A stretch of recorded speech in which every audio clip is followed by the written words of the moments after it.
For the most part, it was ignored. And I'm just baffled by that. When you think of the implication of what they've uncovered here, it is pretty baffling. Jon Decker's with Fox News Radio. He's covering these sort of dueling investigations that are going on in Washington right now. John, what's the latest?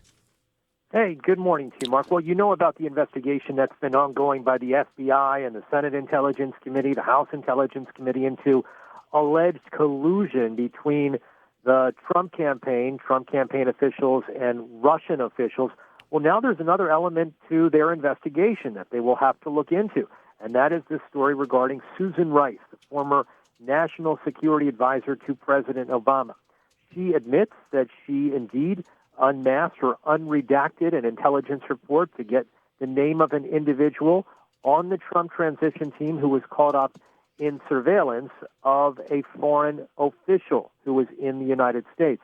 But she insists there was nothing that was illegal about this, nothing that was improper about this, and nothing that was unusual about this. But obviously, this is a story which obviously needs to go down a certain road, needs to have certain questions asked of her, and I think ultimately you're going to see her testifying before the Senate Intelligence Committee in some form, whether it's an interview, whether it's behind closed doors, but she certainly will give a better readout of what she actually did during the last year of the Obama administration that has now made news not only on your station, but all around the country. You know, one of the questions, John, is that regardless of who leaked the information, those names couldn't have been leaked unless they were unmasked, because nobody would have known who they were, correct? Well, there's only one name that has been leaked. Let's be clear about that. And that's the name of Michael Flynn. And Michael Flynn's name was indeed leaked. We don't know who leaked that information. We do know that leaked information ultimately led to him being fired by President Trump because he was not truthful with the vice president. So that's all we know so far. There's no additional information. In fact, you know, what's pretty clear also from this Susan Rice element to the story is that she maintains, and there's no allegation that she did leak any information regarding right. Unmasked name. Right. No, I would agree with that. Let me ask you this from a professional point of view. Have you noticed? I've noticed a difference, but I'd like to know, as a journalist, have you noticed a difference in the way networks in this country, the mainstream networks, I'm including Fox in that, have covered this story? I mean, to me, there's a pretty stark contrast between some of them. Yeah, you know, I make it a habit to watch not only Fox, but in the evening I watch the network news of both CBS Evening News, and I also watch NBC Nightly News. Nothing against ABC, it just conflicts with watching the CBS Evening News, right. And I don't DVR the other one. But they gave very little coverage to this element of the story last night. Perhaps they'll do some more tonight. And CNN, you may have reported already, one of their anchors, Don Lemon, has said he won't even report on the story. So I think that's foolish because we don't know where the story ends and we don't know where the story begins. You have to at least go down the road of reporting on this story in terms of what's out there already. And, you know, I think there are lots of questions that need to be answered for sure. But to just cut off reporting on this story is kind of foolish. Imagine if, you know, and I will make this comparison, but imagine if, you know, NBC Nightly News said, we're not going to report on this small bit break-in of the Watergate Hotel. There's nothing to it. It's just, there's nothing to this story. Well, I'm not equating what happened with Susan Rice to Watergate. My point is simply that you need to at least report on these instances so that you're on the record and you can go down those road and ask those questions. And that's something that, unfortunately, some news organizations have decided not to do. Right. You know, it strikes me, you were talking earlier about the Russia collusion aspect of the investigation. And I listened to Adam Schiff the other day. Somebody asked him, well, have you seen evidence of this collusion yet?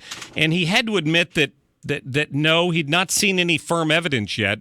And I know their investigation's just getting underway, but it strikes me that there's a lot more evidence that's come out in some of these other cases than the Russian collusion story. That's still the one that dominates the media.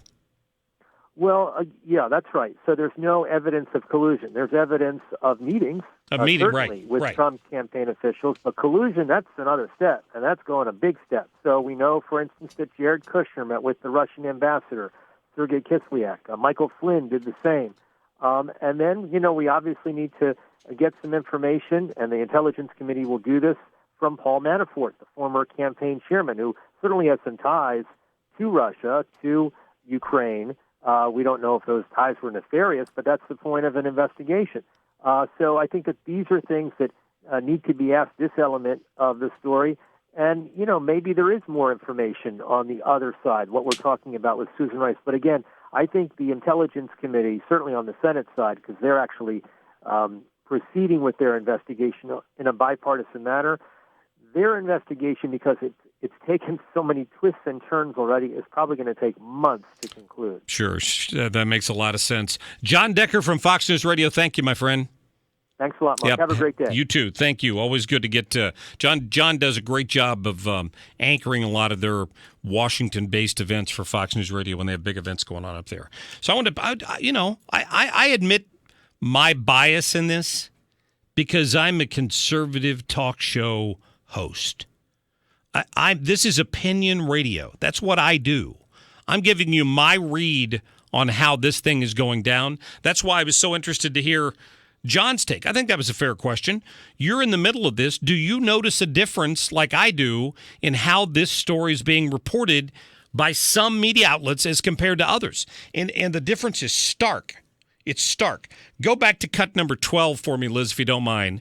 CNN's Don Lemon, who probably needs to admit his own biases at some point, just like Jorge Ramos, if he's going to continue as a mainline news anchor at an affiliate like CNN. Let's go to cut number 12. On this program tonight, we will not insult your intelligence by pretending otherwise, nor will we aid and abet the people who are trying to misinform you, the American people, by creating a diversion. Not going to do it. Regarding the Susan Rice story, he says it's a diversion. What's the diversion? Listen to cut number 10. This would be Chris Cuomo from CNN talking to a Democratic congressman. Listen. Brick in this wall of what Phil Mudd, a very esteemed CIA guy, calls purposeful deception with this unmasking scandal. Suggesting that unmasking is leaking when it isn't. Suggesting that Susan Rice was undertaking this crooked scheme of surveillance of the Trump folk, which is demonstrably untrue.